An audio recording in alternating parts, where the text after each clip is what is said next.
小书呆子，我告诉你个秘密，我爹娘告诉我，你爹向我们家提亲了。荒唐！我现在就去退婚。不行，不行，我就是要嫁给你。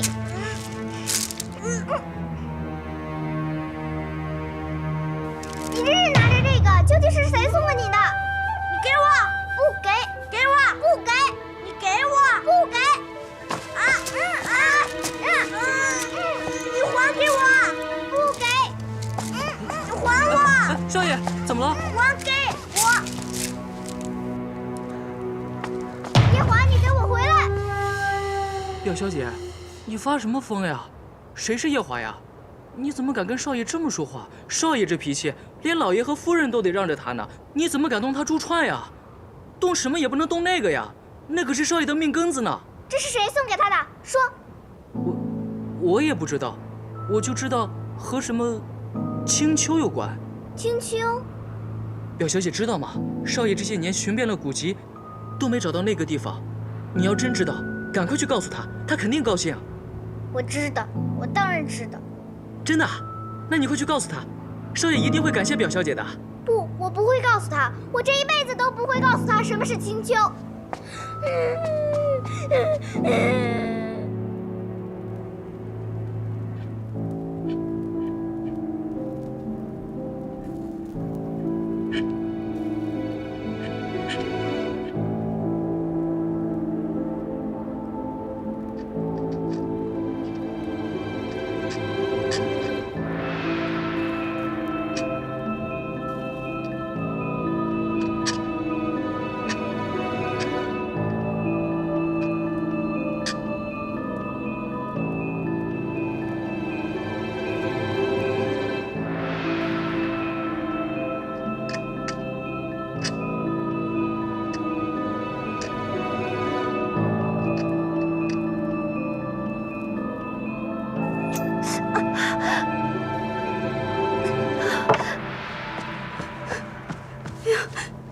娘娘，疼不疼啊？娘娘，你歇一歇吧，你都连着叼了2日了，这眼睛再叼下去，怕是要瞎了。不，我要是再不把它做完，怕是就来不及了。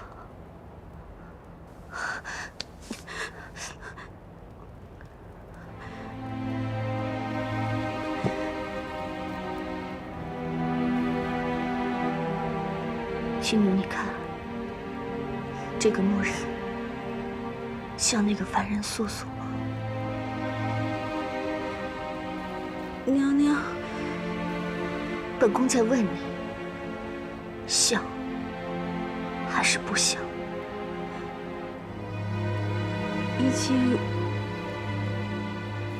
已经有7、8分像了。至少要有9分像，才能瞒得过君上。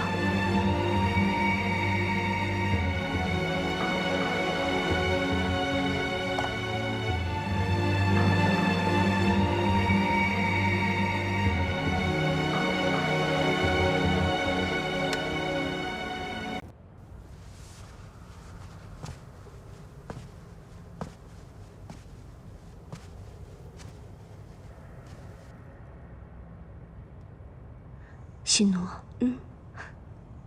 你看，像不像？像，如今已经有9分像了。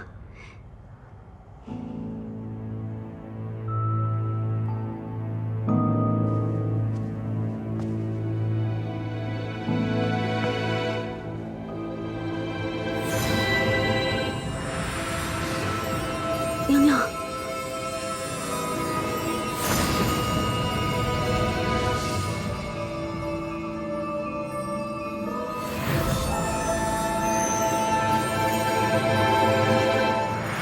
这是本宫用仙法幻化出来的，撑不了多久就会消散，和当初夜华想用劫魄灯造出来的不同。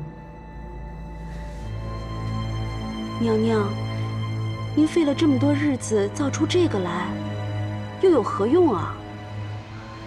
让他在凡间陪着君上历劫。娘娘的意思是，让他去凡间陪君上。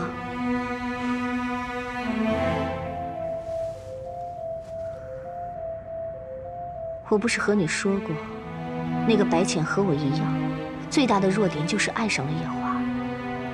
只要爱上夜华，就一定会妒忌，和我一样妒忌当初素素和夜华的种种。我要让那个白浅知道，他不过就是素素的替身。青丘少神又如何？到头来，还不是做了这个死去凡人的替身，和这个木头人没什么区别。娘娘是想让他扮作素素的样子，陪在君上身边，让那个白浅难受。不错，我当初对素素有多介意，白浅就会有多介意，这和是不是上神没有任何关系。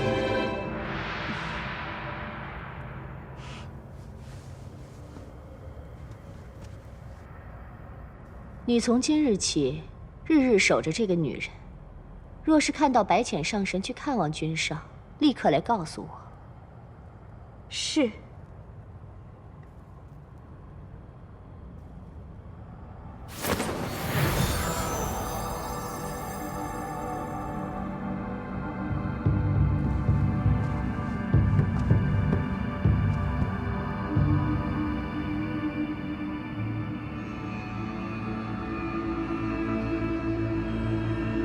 抬起头，让我看看你。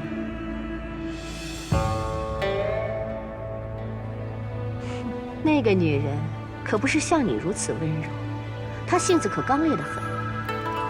不过没关系，君上在凡间已经失去了所有记忆，不会记得那个凡人如何。你从今日起就叫素素。是。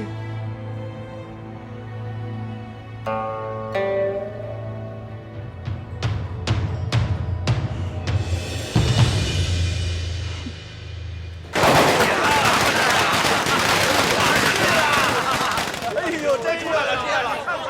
我家少爷高中榜首了。我家少爷啊，给大家发喜饼了，大家过来领一下吧。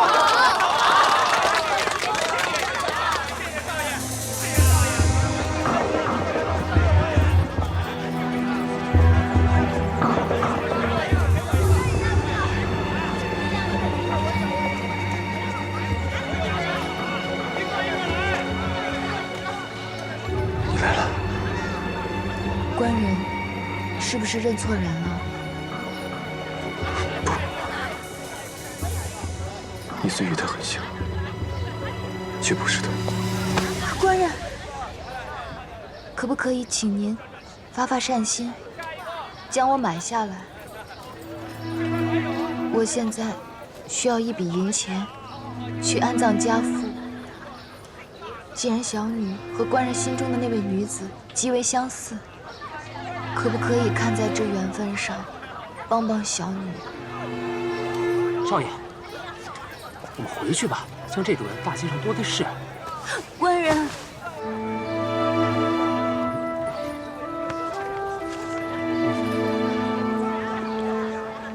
你拿着吧。谢谢官人。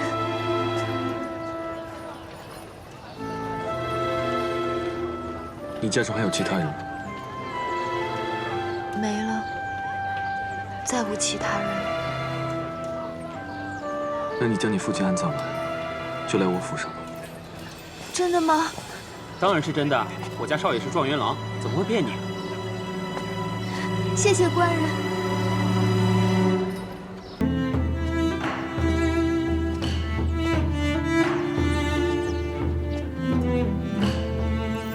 算来夜华如今已该18岁了，不晓得夜华在凡世里这般年纪会是什么模样。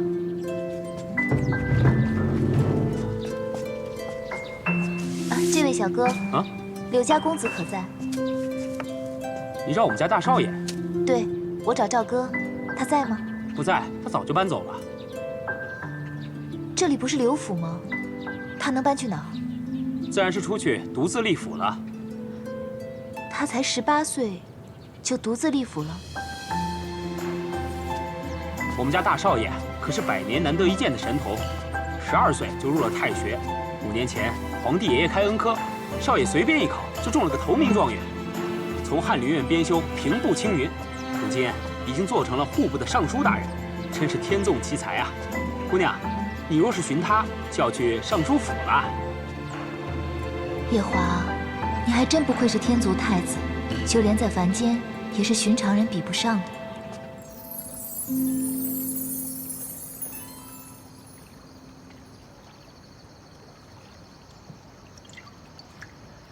大人，为了今夜这枝桃花，我敬你一杯。好。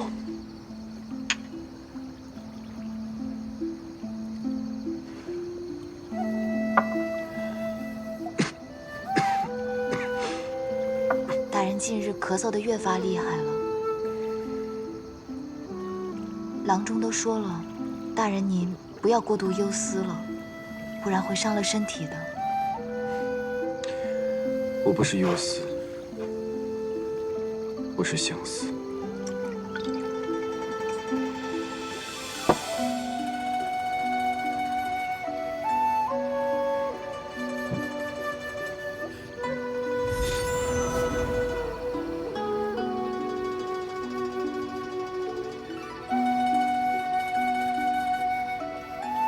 6日不见，他当我的定情物白送了，果然给我惹了乱七八糟的情债。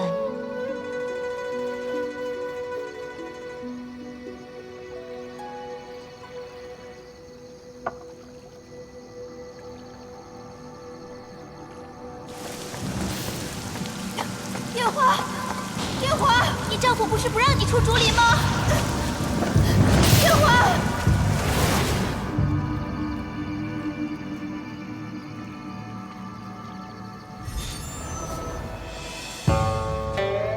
多日未见上神，素锦在此给上神请安了。你怎么会知道我在此处？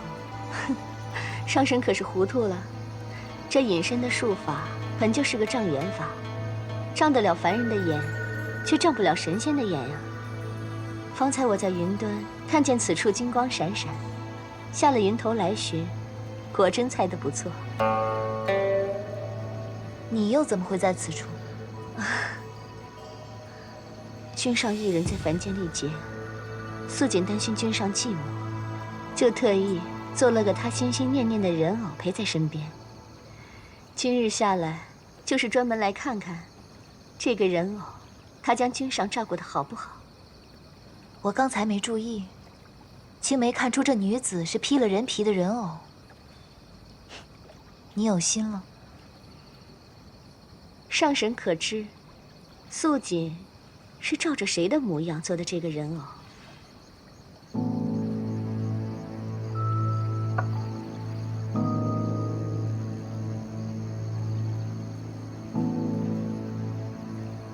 上神可听说过素素这个名字？你说的是阿离那个跳了诛仙台的亲娘？不过上神无需介怀，如今君上他只是个凡人，他是看不出他对面坐的是个人偶，能让他得一个成全，把心心念念的梦想给圆满了。待君上回归正身，依照君上的脾性，就算这个人偶长着素素的脸，他也是不会把一个人偶放在眼中的。你这分明是告诉我，夜华他现在已将这人偶放在眼中了。你就不怕夜华他回归正身的时候，想起你诓他这一段，怪罪于你吗？啊，素锦不过是做了个人偶，放在君上府前的街市上，是君上一眼便相中了他，将他带回府中。若日后君上怪罪素锦，那素锦也无话可说了。可见，若真是将一个人刻进骨子里的喜欢，那即便是喝了幽冥司明主的忘川水，也还是能留得印象，转回头再爱上这个人的。这件事情，你倒是很有体会。素锦对君上一往情深，这九重天上的人都很清楚，自然是深有体会。对了，上神可知道，君上这300年来一直在用劫破灯，劫素素的气息。这件事情本上神自然清楚。素锦，在这些小辈中，你最识大体了。我看你这人偶做的倒是细致，你也真是用了心了。有他照顾夜华，我也省了不少麻烦。他日夜华回归正身，想要怪罪于你的时候，我也会替你说几句好话。素锦谢过上神，那素锦先告退了。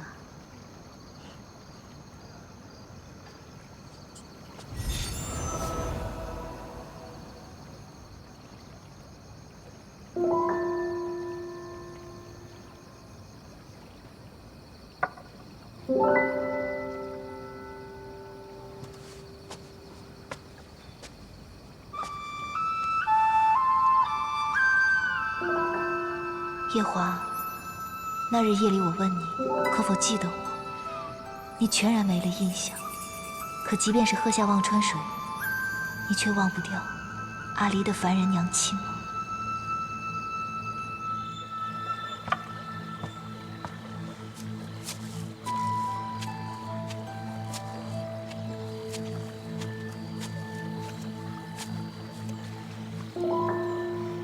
你不是在昆仑虚吗？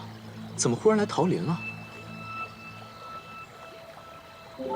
四哥，你可晓得阿离的凡人娘亲？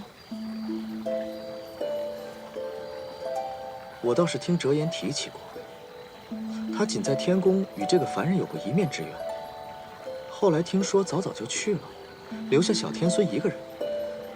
怎么，你没问过夜华？我自打知道夜华爱过一个凡人，我就一直不想提起这件事，所以没有问过他。这人都没了，你还计较什么呀？我也觉得同一个死人置气很没意思。那你还哭丧着脸干嘛？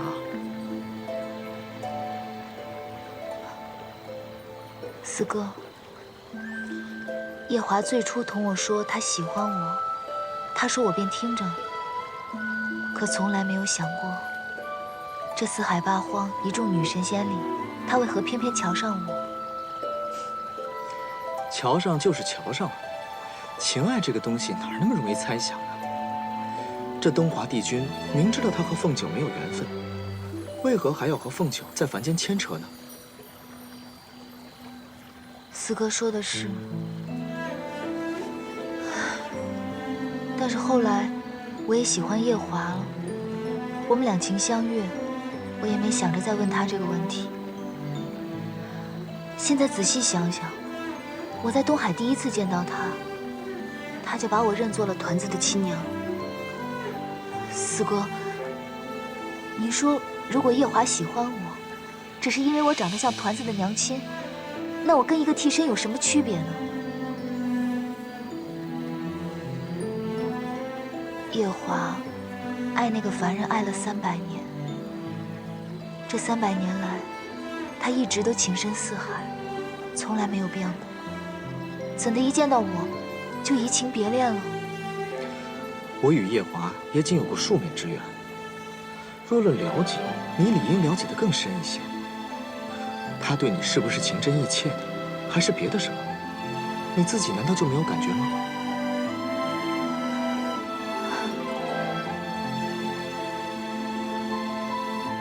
要不是今夜，我看到夜华与团子娘亲的人偶如此亲近，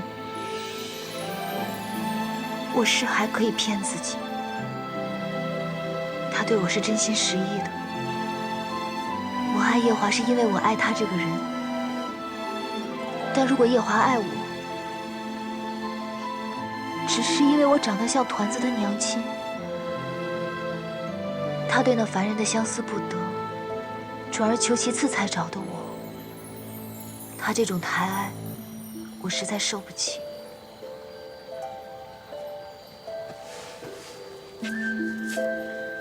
你还是活得太短了，有些事情深究下去又有什么意义呢？你仔细想一想，夜华平时待你如何？你再仔细想想，与一个死掉的人计较，又有什么意思呢？是，我不该活得这么糊涂。小五，哎，丫头，你干什么？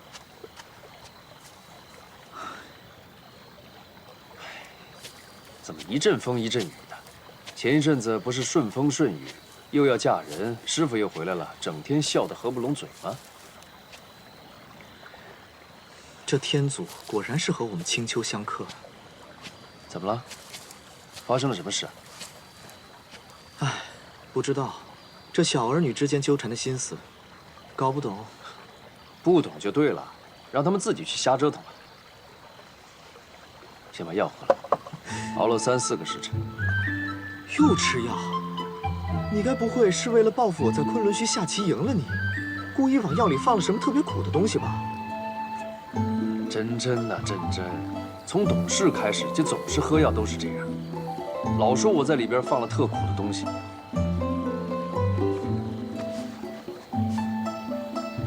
那特地跟昆仑虚弟子讨的上好的桃花蜜。你把我当1岁娃娃哄啊？吃药配花蜜？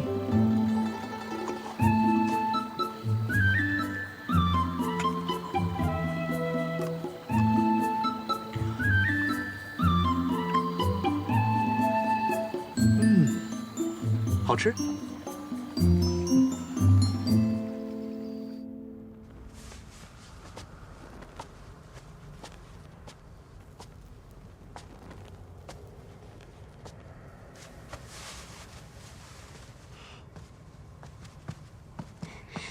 娘娘，如何了？白浅上神亲眼看到那个人偶和夜华在一起，虽然看着很是淡然，却瞒不过我的眼睛。那个女人的弱点，终于让本宫找到了，让她离开君上，也只是时间的问题。恭喜娘娘！去给我倒杯热茶。是。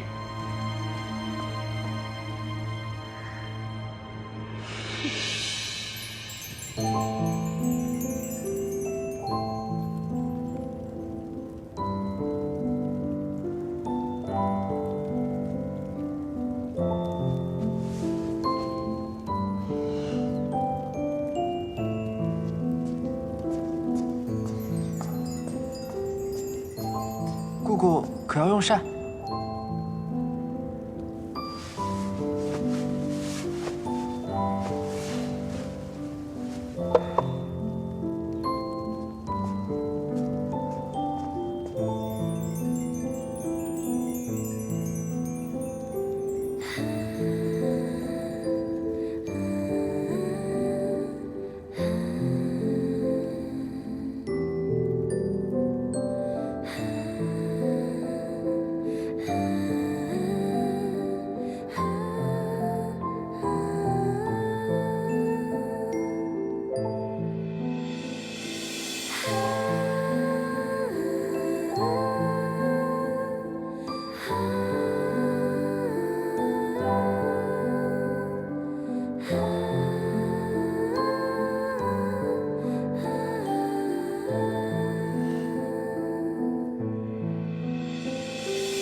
要说我会有不恨你的一日，怕也就是今日了。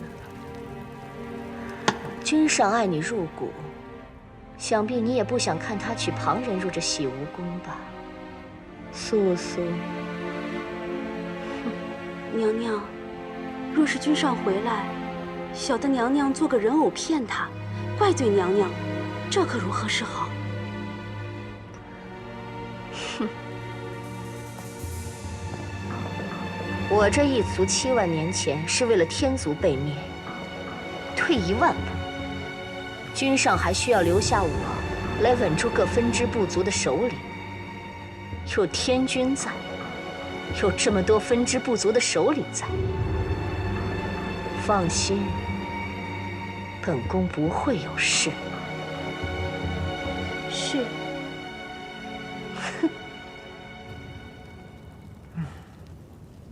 姑姑从十里桃林回来了，这都睡了2日了。是啊。姑姑。啊，姑姑，抬点酒进来。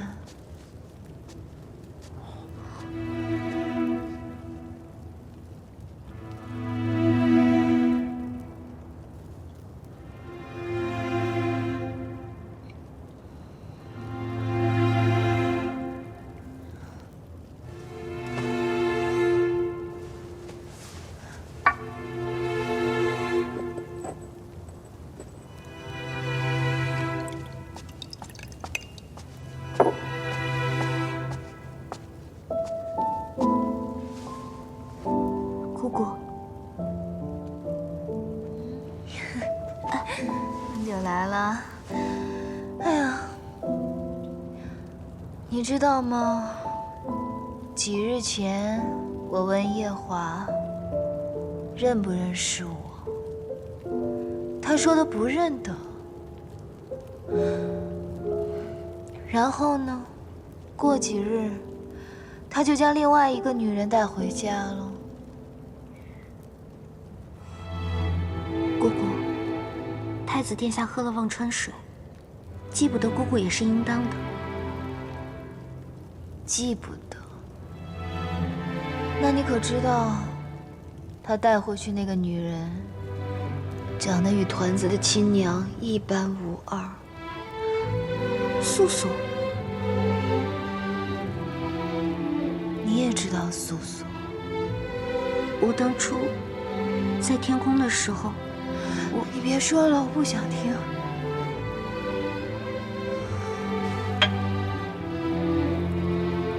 姑姑，太子殿下在天宫用解剖灯造素素的骨血时，我以为姑姑心大，不会计较。不计较，那是因为我傻，觉得前尘往事嘛，不必太在意。直到今日，我看到他不认得我，只认得那个女人，我就知道。他放不下的是旁人，不是我。我知道，他爱那个女人比爱我深，又或者是因为我蒙上眼睛，长得像极了他那位先夫人。所以他才会爱上我。姑姑，不如等太子殿下回来，当面问一下可好？如若他一直把你当做替身，那我们就退了婚。凤九从未见姑姑如此伤心。四叔一直说，墨渊上神魂飞魄散时，姑姑都没了半条命，可是今日姑姑看起来更可怕，凤九心疼。不必再说了，我想自己待会儿。姑姑，真的不让凤九陪着吗？说说话也好啊。不要说了，什么都不要说。我只是想不明白，所以折腾自己罢了。那姑姑，为了青丘，你要保重身子。为了青丘，对，如果我退了婚，就只能回青丘了，做我的青丘女帝。你走吧。是。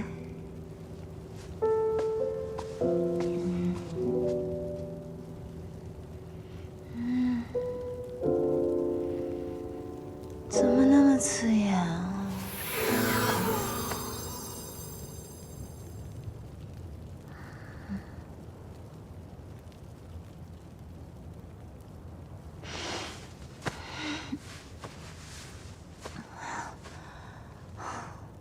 我就不信灭不掉你。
既已对东荒大泽立了誓，是生生世世要成为夫妻的。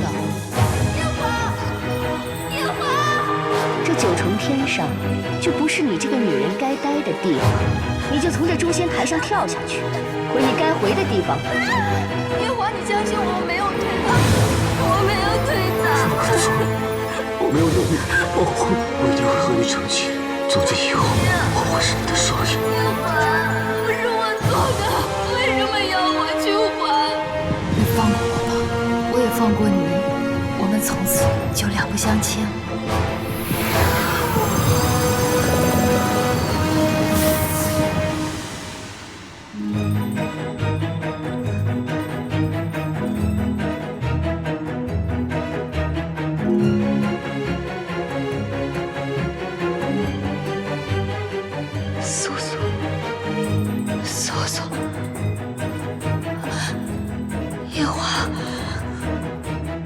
竟是苏索，苏索就是我。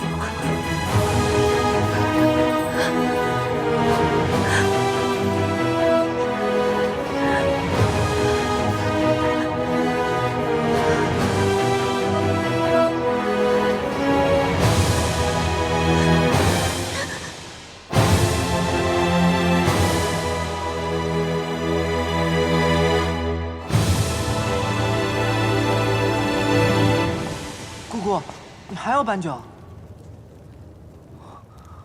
姑姑，你怎么了？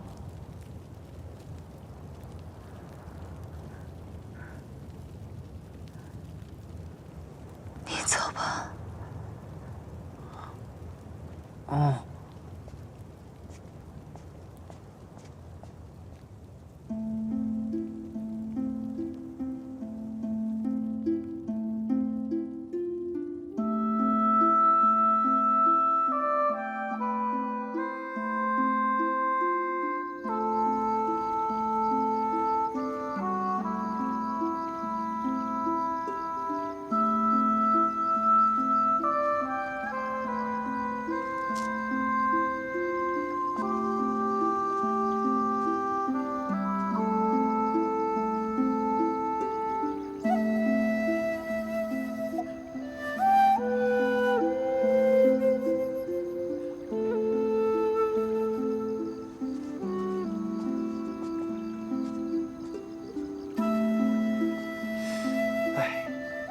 大人也真是中邪了，一定要找到什么青丘仙境。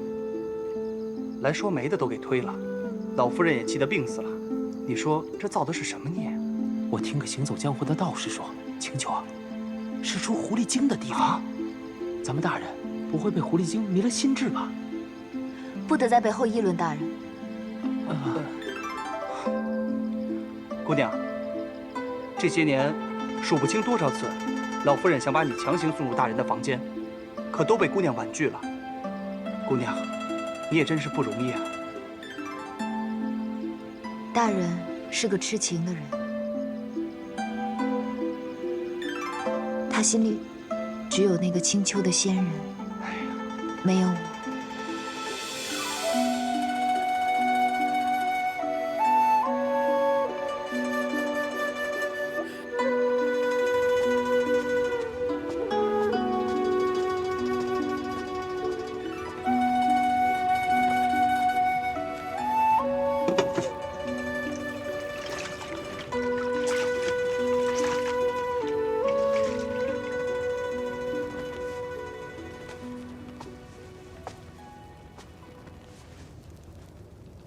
姑姑，洗把脸吧。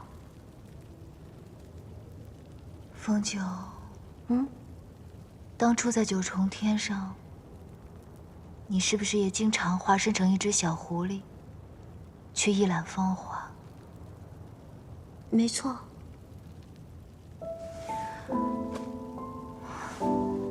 素素刚怀上孩子的时候，没有人陪她。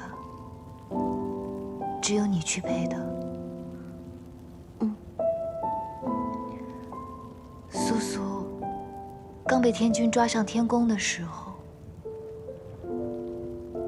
你还去吓唬过他，因为你觉得他抢了你姑姑的未婚夫婿。姑姑是怎么知道的？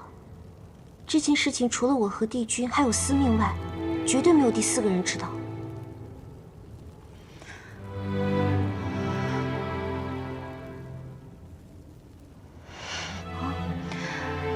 因为我就是团子的凡人娘亲，我就是素素。姑姑，你该不是喝多了在胡说吧？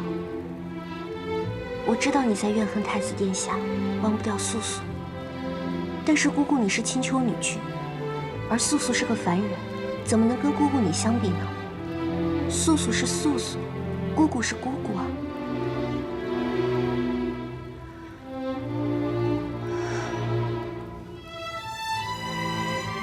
这不过是我飞身上神立的一个结罢。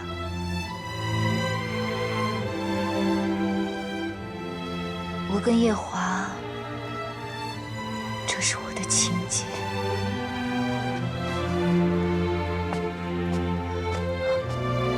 姑姑，你要去哪儿啊？姑姑。姑姑，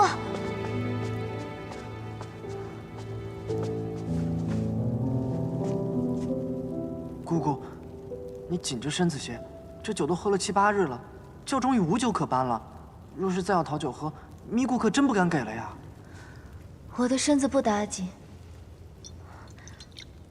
姑姑方才说的都是醉话还是真的？当然是真的。眼下我又想起一件大事来。姑姑，你这半醉半醒的，能想起什么事儿啊？我在下凡经历情劫的时候，那素锦趁火打劫了一双眼睛。现在我的劫也立完了，我那眼睛放在他的眼眶子里，好像也不是很合适。他养着我的眼睛，应该也不是很自在。我是不是该去讨回来？姑姑，这是醉话。那素锦娘娘什么时候欠了你一双眼睛啊？你不清楚，我不与你说。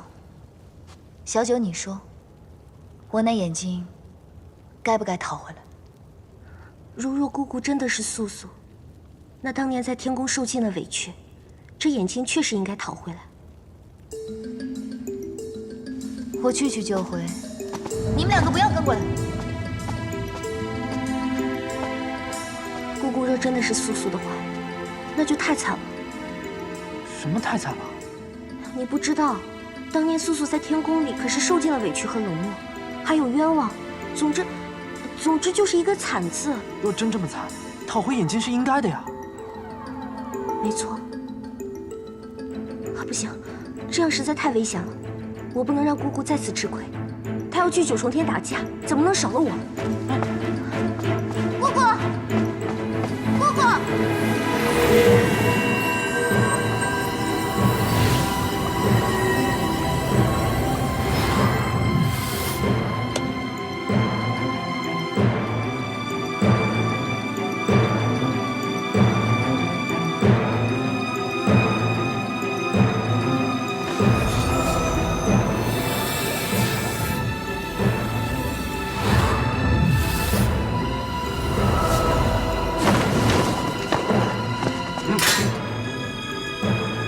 青丘女君，岂是你们能拦的？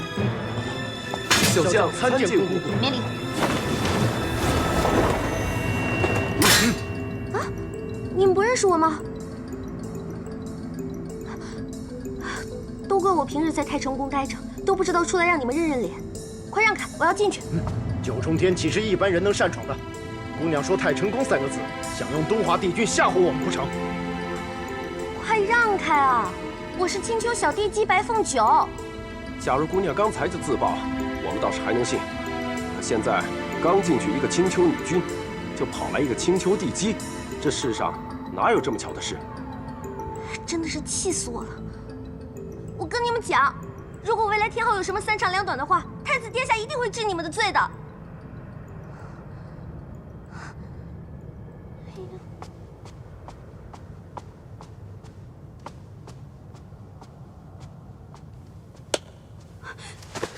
上神，哎，上神，我再尿尿。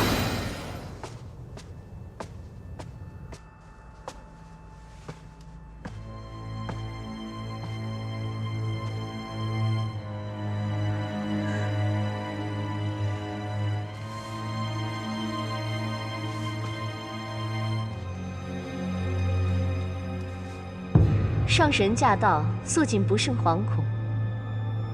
素锦揣摩上神的圣意，大约是来问君上的近况。若说起君上来，凡事的那个素素同君上处得很好，也将他照看得很好。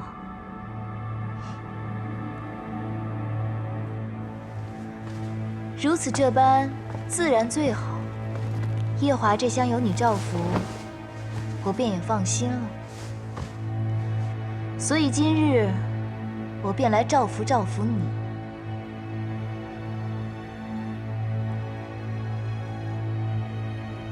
素锦，本上神这双眼睛，你用了300年，用的可好？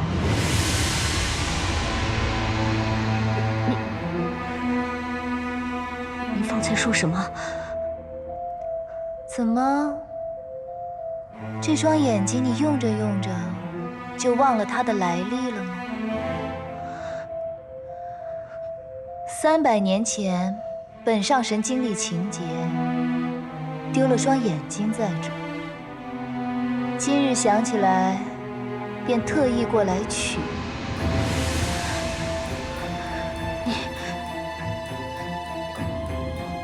你是素素？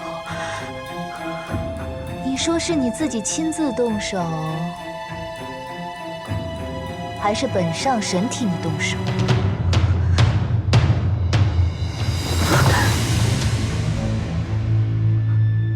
不可能！你怎么回事？不可能！不可能！不可能！到底是你自己弯，还是本上神替你弯？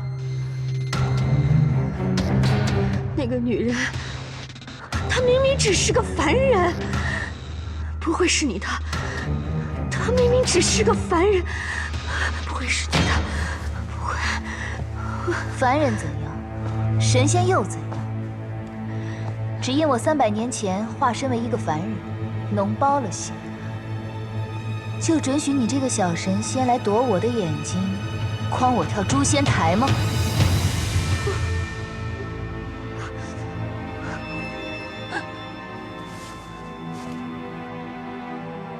看来你是不忍心自己亲自动手了。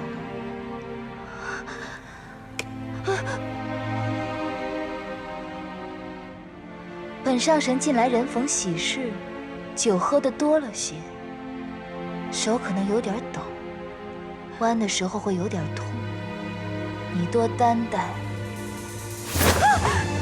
不要挖我的眼睛！不要挖我的眼！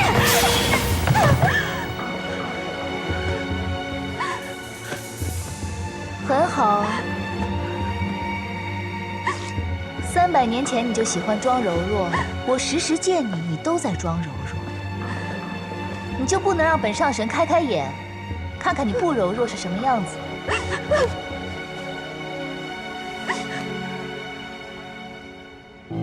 那日夜华剜我眼睛时，对我说：“欠人的，终归是要还的。”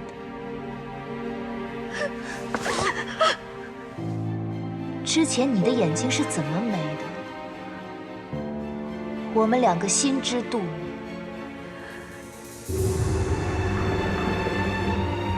我的眼睛是怎么跑到你眼眶里的？我们2个也是心知肚明。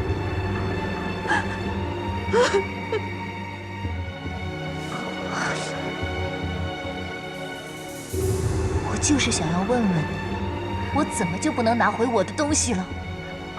我的眼睛放在你那儿放了300年，怎么就变成你的东西了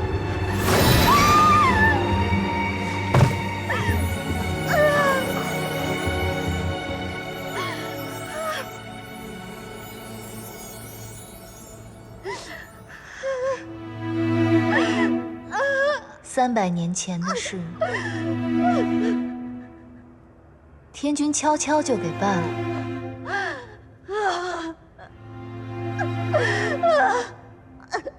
今天的事我便也悄悄办了。你欠我的事情一共是2件，一件是眼睛，还有一件是诛仙台。眼睛的债今日我就当你是还了。至于诛仙台，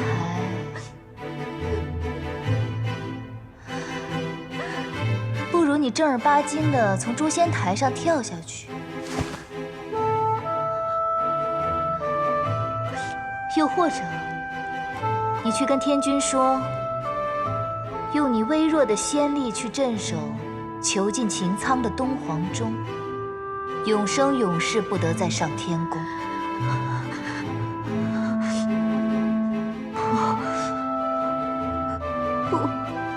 我绝不。不错嘛，终于勉强硬气了一回。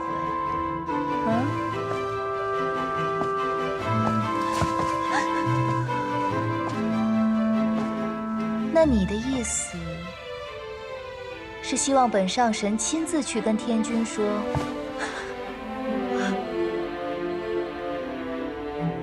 但你也知道我这个人，此一时彼一时，到时候我跟天君说的，可就不一定是眼下这一套了。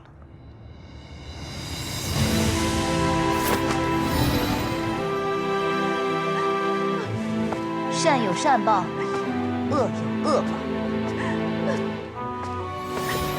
去找药王吧。娘娘，娘娘，娘娘，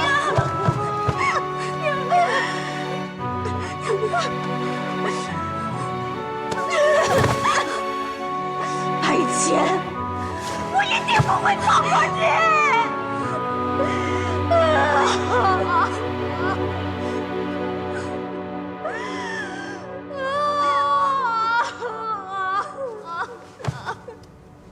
这些日子，夜华不在天宫，却让他坐下天枢星君，日夜守着弱水，会不会有什么蹊跷之处？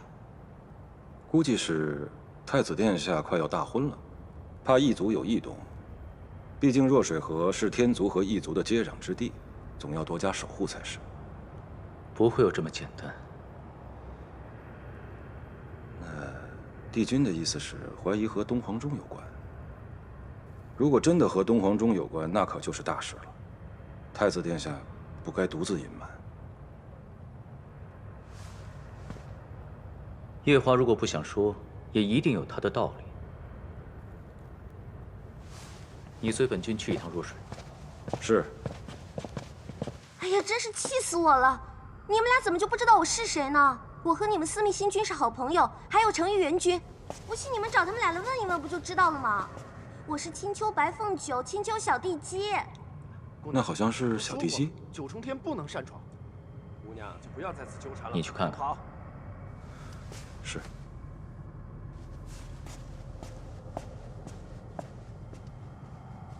小殿下，哎，今日怎么有空来九重天？司命，你快告诉他们俩我是谁。青丘小殿下。啊，二位通融通融。东华帝君在太晨宫等着这位小殿下呢。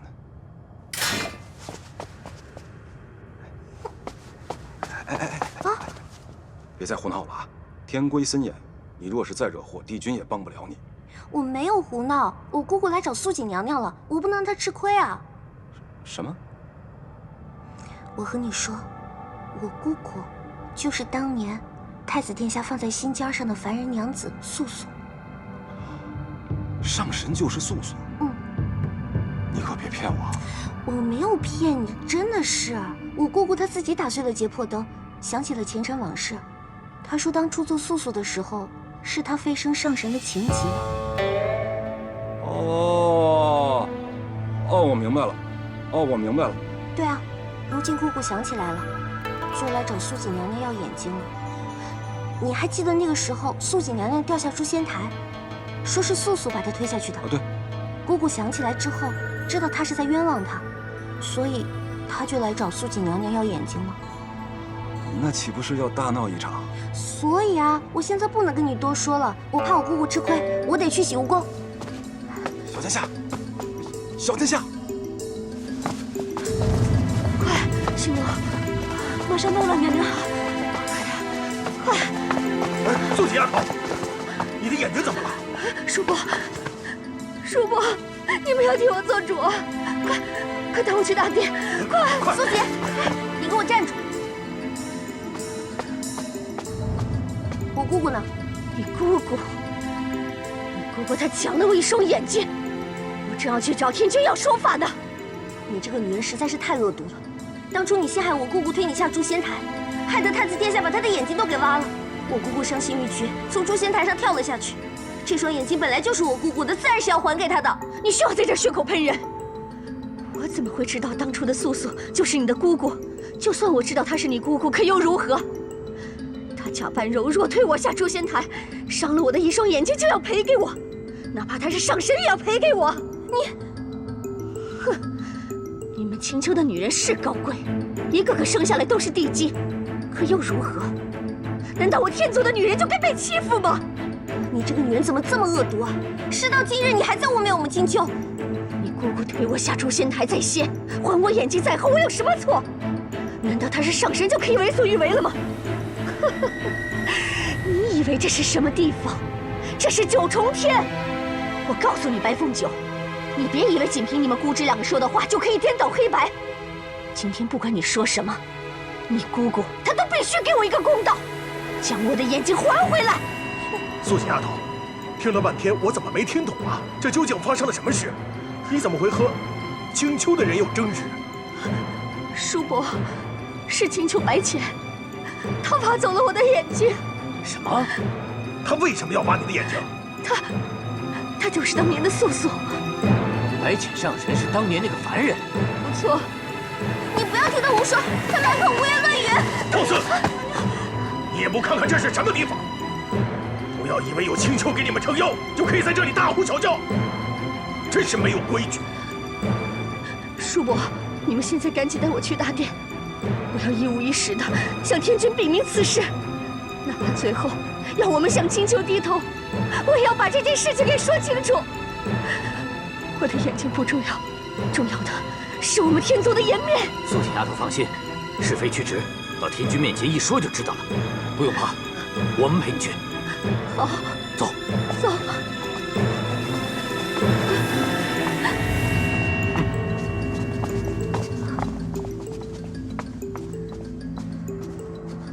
对不能让他去蛊惑天君，他才是颠倒黑白的那个人。你不要拦我！跟我走。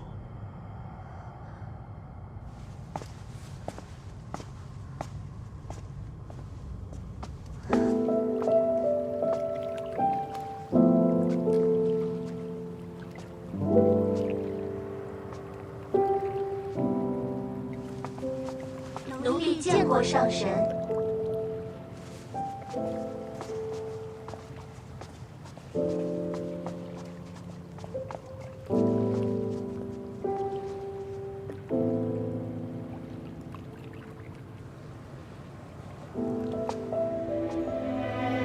夜华，你可晓得，300年前的痛就像痛在昨日。什么大义，什么道理，什么为了维护我这一介凡人而不得不为，我全不想管。我只记得宿在一览风华中的一个个孤寂的夜，一点点被磨尽的卑微的希望。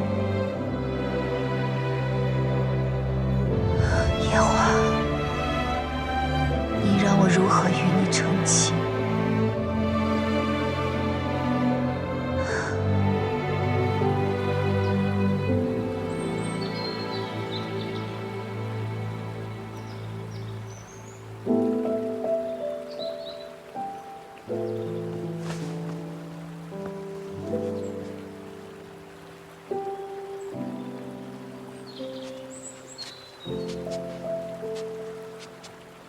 听说你将你四哥藏在酒窖里的酒都喝完了，你这次来该不会是问我讨酒喝吧？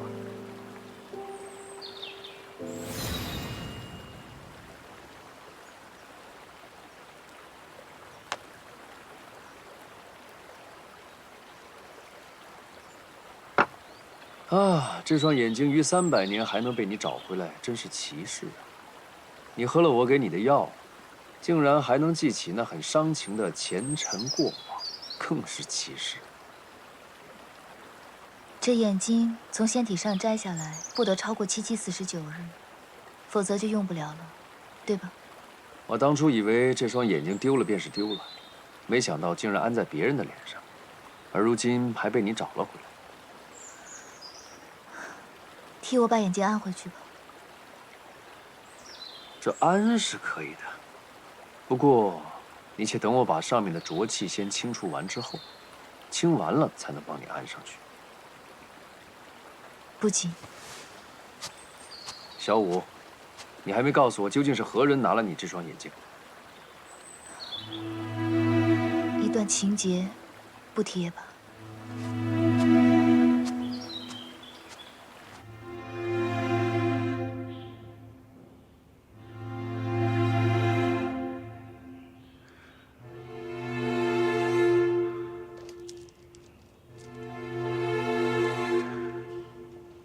苏苏，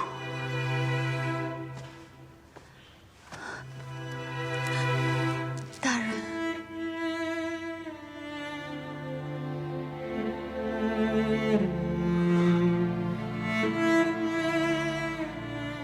你知道为什么给你取名叫苏苏吗？大人从未提起过。因为初见你的时候，你穿着一身素衣。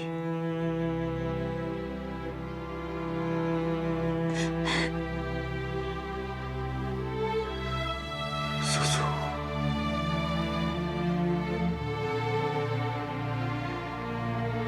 我这一生都在当个人。奴婢知道，大人一直在等青丘的一位仙子。是，我11岁时，他来找我，说待我成年，便要嫁与我。可惜他没来。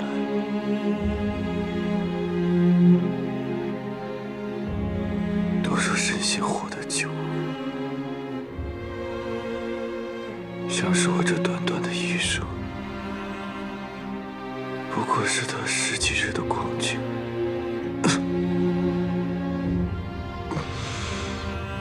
看来我是等不到了。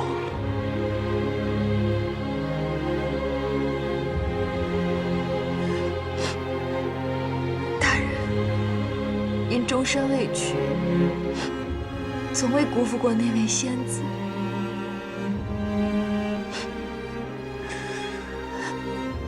他不会怪我失言吧？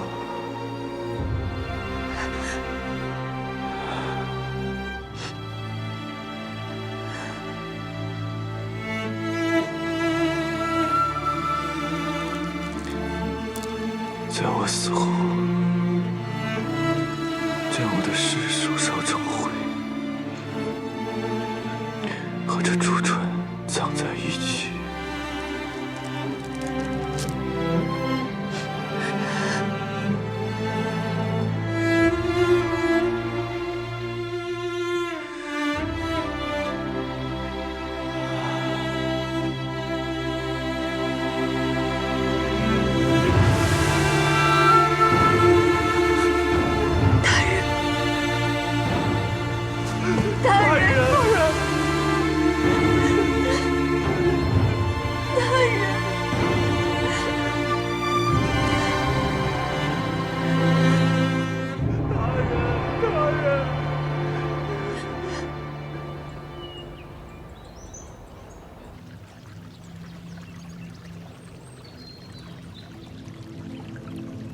昆仑虚，我为何会在这里？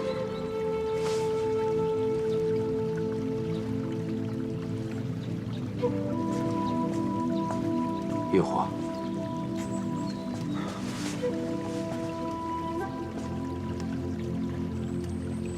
沐月上人，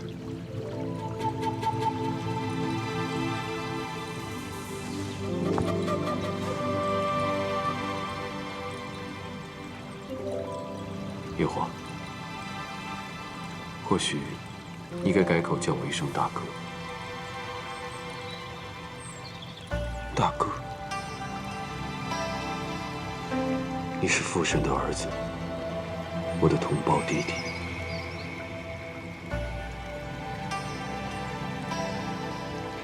当年因为一些意外，导致你的元神陷入了沉睡之中，于是父神便将你的元神放入了一株金莲。父神身归混沌之日，将你托付于我，我便将你带回昆仑虚，放在这个莲池之中，等你醒来。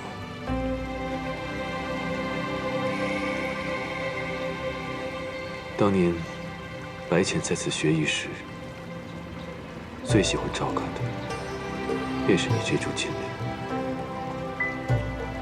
或许这就是冥冥之中的天意。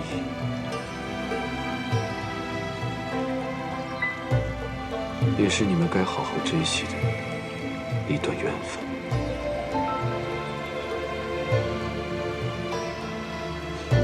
我本是在闭关，后来还是想见一见你，毕竟我已经等了你10几万年了。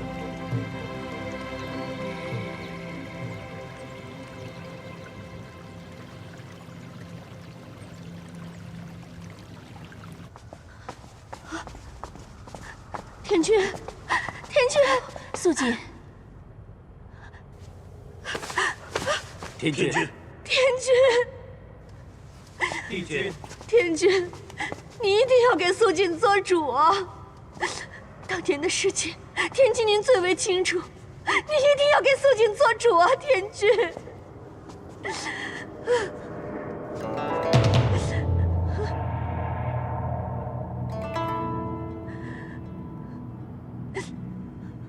你先起来。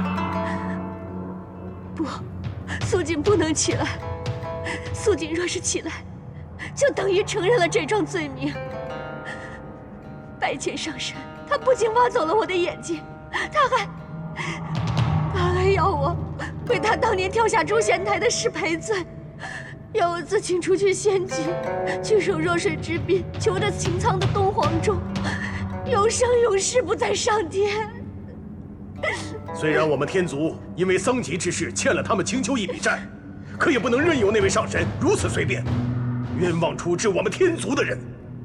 不错，如果任由别人欺负素锦的话，我们怎么对得起我们昔日的兄弟？你们不能只听素锦的一面之词，你们要听听我的，听听我姑姑的呀。你姑姑挖走人家的眼睛就一走了之啊？她是青丘的女君，又是四海八荒尊称的姑姑，我们如何请得动她？如果说你姑姑真想给天族一个交代，那她就不该偷偷的做了此事，又偷偷的逃走。我姑姑偷偷走掉，还不是为了给你们天族一个颜面？难道要我姑姑昭告四海，告诉所有人，你们这个素锦娘娘当初在做天妃的时候就如此恶毒，欺负一个无权无势的人，抢走她的夫婿，夺走她的双眼，害她跳下诛仙台这件事情吗？你这个小姑娘怎么如此恶毒？你姑姑挖走了我的眼睛，你竟然还为她在这颠倒黑白！你们天族就是欺负人，你们为什么只听她说话？你们陷害我姑姑一次还不够，还要陷害她第二次吗？放肆！确实放肆。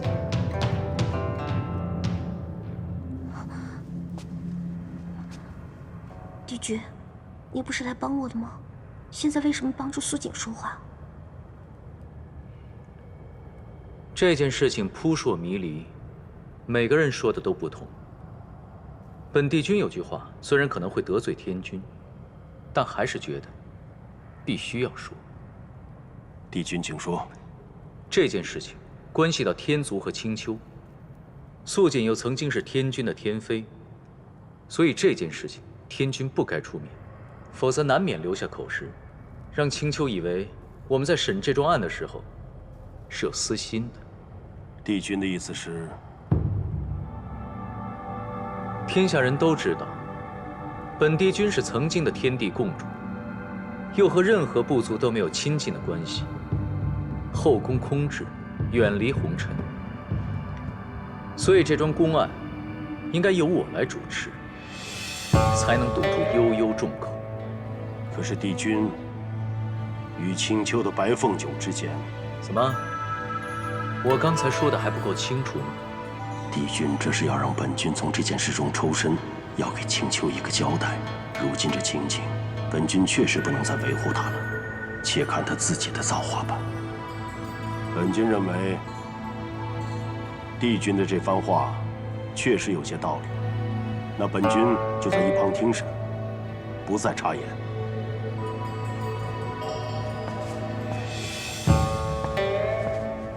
素锦，你可认为本帝君会偏袒青丘？素锦不敢怀疑帝君。你们呢？可认为本帝君会偏袒白浅？臣等不敢。那素锦，你就慢慢说吧，就从7万年前说起。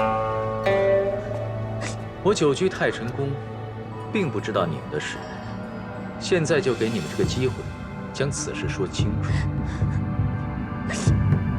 是。